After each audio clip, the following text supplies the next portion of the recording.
Hello students, welcome to my YouTube channel. बच्चे, आज हम एक्सरसाइज 10.2 क्वेश्चन नंबर 8 करेंगे। 8 क्वेश्चन है। A quadrilateral ABCD is drawn to circumscribe a circle. Circumscribe का मतलब होता है सर्कल के बाहर। ठीक है, एक क्वाड्रिलेटरल बना हुआ है। हमें प्रूव करना है AB plus C D equal to AD plus BC। ये इसमें फिगर दे रखी होगी, बुक में फिगर दे रखी है। ठीक है ना, वही हमने फिगर यहाँ बना दी है। तो ये हमारे पास एक सर्कल है और इसके अलावा ये एक क्वाड्रिलेटरल दे रखा है। तो इसको हम यहाँ इसका सॉल्यूशन करते हैं। गिवन लिख लेते हैं पहले क्या क्या है इसमें। थोड़ा इंपॉर्टेंट क्वेश्चन है ये क्वेश्चन, इसका नेक्स्ट क्वेश्चन, ये दोनों इंपॉर्टेंट क्वेश्चन है। तो यहाँ पर हमारे पास जो है ABCD क्या है, एक क्वाड्रिलेटरल है। ABCD is a quadrilateral,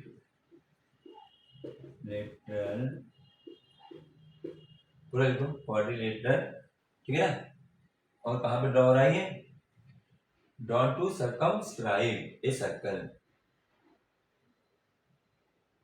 quadrilateral drawn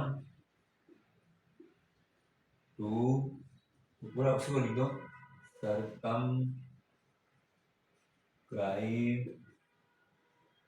a circle. ऐसे लिख दो पूरा। ये हमें गिवन है और हमें क्या प्रूव करना है। टू प्रूव क्या करना है, प्रूव करना है AB plus CD is equal to AD plus BC। ये हमें प्रूव करना है। ठीक है, तो अब हम इसका प्रूव करेंगे। देखो ध्यान से, प्रूफ इसका। बच्चे फिगर में देखो, फिगर में यहाँ पर ये AB दिखाई दे रही है। अगर मैं AB की बात करता हूँ, AB जो है इस सर्कल को इस पॉइंट पर टच कर रही है P पर। इसका मतलब क्या हुआ, AB क्या हुई, टेंजेंट हुई एट पॉइंट P सर्कल के। BC को देखो, BC क्या है, Q पर टच कर रही है एक पॉइंट पर, तो BC भी क्या हुई, हमारी टेंजेंट हो गई। इसी प्रकार से CD, ये भी एक पॉइंट पर टच कर रही है सर्कल को, ये भी हमारा टेंजेंट हो गया। और ये DA, ये भी हमारा टेंजेंट हो गया। इसका मतलब है ये AB, BC, CD और DA ये हमारी इस सर्कल पर टेंजेंट हैं, अलग अलग पॉइंट पर, P पर, Q पर, R पर और S पर। ठीक है, तो पहले तो हम यही लिख लें कि इससे पता लग जाए हमें आगे हम क्या इसका यूज करेंगे। ठीक है, तो AB यहाँ लिख देंगे, AB BC CD and DA are tangents to a circle। समझ में बात, ये तो टेंजेंट्स है सारे। ठीक है, अब आगे देखो यहाँ तक। अब देखो ये टेंजेंट है पूरी ना। अब यहां से ये सर्कल के बाहर एक पॉइंट है A, और यहां से हमने ये भी क्या है, टेंजेंट तो है ये AP। और यहाँ से दो टेंजेंट आ रही है, सर्कल के बाहर से अगर पॉइंट होता है तो सर्कल पर हम टेंजेंट खींचेंगे, कितनी टेंजेंट होंगी, दो टेंजेंट होंगी। कौन कौन सी, जैसे AP और AS हो गई, ये टेंजेंट है। और सर्कल के बाहर से जब हम टेंजेंट खींचते हैं, दो टेंजेंट, दोनों की लेंथ क्या होती है, सेम होती है, इक्वल होती है। हमने 10.2 थ्योरम में पढ़ा है। तो जब मैं A से बात करूंगा तो AP और AS इक्वल होंगे। जब हम B की बात करते हैं, यहाँ से भी दो टेंजेंट आ रही है, BP और BQ, ये भी इक्वल होंगी। जब C की बात करेंगे तो C से भी दो टेंजेंट खींच रही है, CQ और CR, ये भी इक्वल होंगी। और D से भी हमारी DR और DS दो टेंजेंट खींच रही है, जो हमारी इक्वल होंगी, होंगी ना, इक्वल ही है। तो अब हमें इनको जो है कैसे हमें लिखना है ये समझ में। ये जो टेंजेंट इक्वल होंगे इनको वो एक जगह लिखेंगे। जैसे अब देखें, यहाँ पर मैं बात करता हूँ AP का, तो मैं यहाँ लिखूंगा AP इज इक्वल टू, ये टेंजेंट है AP एंड AS, या इसको मैं एक को यहाँ लिख देते हैं और उसके बाद सिमिलरली करके आगे करेंगे। यहाँ से हम लिखेंगे कि AP and AS are two tangents are two tangents drawn from outside the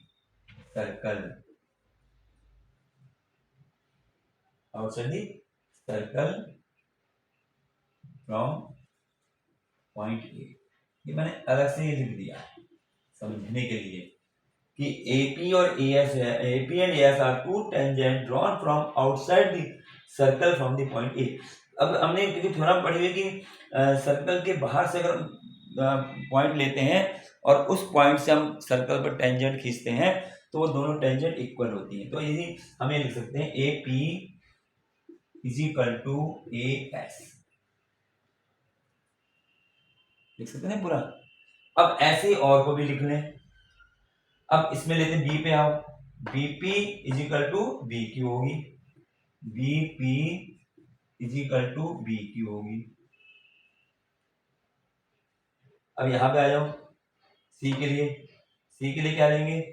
अब देखें एक बात को जरा ध्यान में रखना है, इसमें इस क्वेश्चन में हमें दिखाना है AB प्लस CD, यानी AB प्लस CD ये इक्वल दिखाना है इन दोनों के।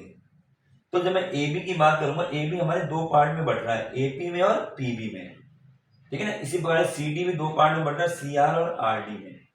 तो हमें लास्ट में इनको जोड़ना होगा। तो इसका तरीका समझ लो, क्या करेंगे कि जो भी हमारे वर्टिकल है, ठीक है ना, हॉरिजॉन्टल और वर्टिकल, ठीक, तो ये दो हमारी हॉरिजॉन्टल होगी और ये होगी वर्टिकल लाइन। तो जो हमारी इस प्रकार से हॉरिजॉन्टल लाइन होगी, इसमें जो साइड आएंगी उनको हम जो है लेफ्ट में लिखेंगे। जैसे मैंने AP लिखा तो AP पहले लिखा और इज इक्वल टू AS लिखा। अब यहां पर जो बात करूं B की, तो BP ये ऐसे आ रहे हैं हॉरिजॉन्टल में, तो BP मैं पहले लिखूंगा और BQ को लेफ्ट में लिखूंगा, राइट में, इसको लेफ्ट इसको राइट। अब जैसे यहाँ पर है C से खींच रही है दो टेंजेंट CQ और CR, अब मैं क्या लिखूंगा, अब मुझे CR जो है यानी हॉरिजॉन्टल वाली लेफ्ट में लिखनी है, तो मैं पहले लिखूंगा CR, फिर मैं लिखूंगा CQ, ठीक है ना। क्योंकि अगर मैं CQ और CR लिखूं वो भी इक्वल है तो बराबर दोनों बात, लेकिन अभी आगे हमें जोड़ना पड़ेगा, तो जोड़ते समय हमें लेफ्ट वाले एक साथ जोड़ेंगे, राइट वाले एक साथ, तो उसमें जोड़ने में दिक्कत नहीं होगी हमें, ठीक। तो ये ध्यान रख लेना है कि जो हमारी हॉरिजॉन्टल लाइनें होंगी, जो हॉरिजॉन्टल लाइन आएंगी उनको हम लेफ्ट में रखेंगे। अब जैसे यहाँ पर है, अब यहाँ पर DR और DS है, तो हॉरिजॉन्टल लाइन ये है ना DR, तो हॉरिजॉन्टल में लेफ्ट में लिख रहा हूँ, तो DR इज इक्वल टू, और ये हमारी वर्टिकल में आएगी DS। भाई ये समझना है थोड़ा, इसको हम कैसे लिखेंगे। फिर समझ लो, जो हमारी हॉरिजॉन्टल लाइन है इसमें जो पॉइंट आ रहे हैं उनको मैं लिखूंगा लेफ्ट में, जैसे AP और BP ये मैंने लेफ्ट में लिखी, ठीक है। और जो वर्टिकल लाइन आएगी उसको हम लिखेंगे राइट में।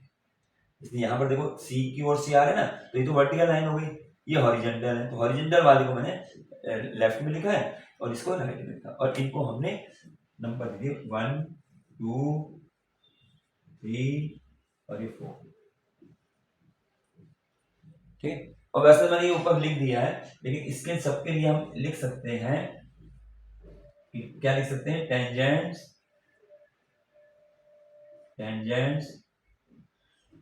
फ्रॉम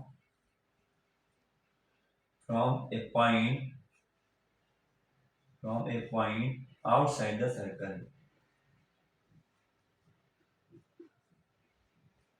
ऐसे लिख लो। ये हमारी थ्योरम थी 10.2, ये ना, tangent from A point outside the circle, यानी आउट सर्कल के बाहर से हम कोई पॉइंट खींच रहे हैं, टेंजेंट खींच रहे हैं, तो वो इक्वल होगी, सबका एक ही हमने एक जगह को कर दिया, ठीक है। या इसको ये भी लिख सकते हैं टेंजेंट फ्रॉम सेम पॉइंट, चाहे ये लिख दो चाहे ये लिख दो, बस समझ में।